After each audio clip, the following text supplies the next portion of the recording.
For the hybrids, just to give you ang hybrid category, hindi yung Hindi yung kunwa-kunwaring hybrid. Ang hybrid is like hanggang 20 to 25 kilometers range yun na battery. Sa battery. Battery. Before yung sa gas, no? Bago pumasok. Saka ang priority ng gas, ng hybrid is gas muna.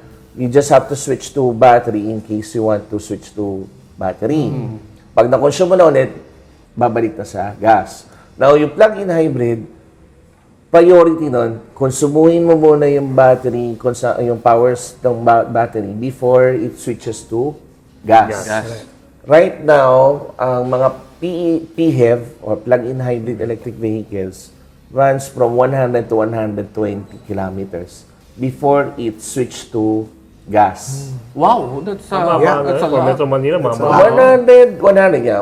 Actually, mahaba na rin, pero ito yan sasabihin mo, paano kung traffic?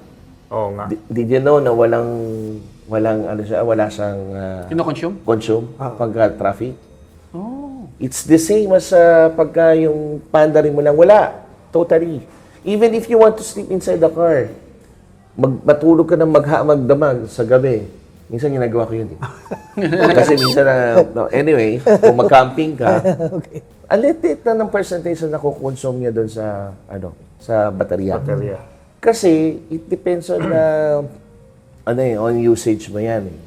Pangalawa, comparing it to peso na per liter as to peso as per kilowatt per hour. An average of a Meralco charge or yung sa ating power utilities is 10 to 13 pesos per kilowatt per hour. Okay. As per 65 to 70 pesos Per liter. per liter. Ang layo na kagad nung comparison mo.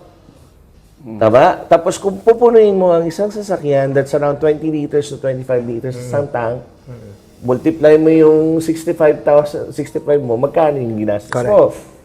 And you would be traveling more than yung sa 30 liters mo, depende yun sa 2 liter ba to, 3.5 or 1.5 liters.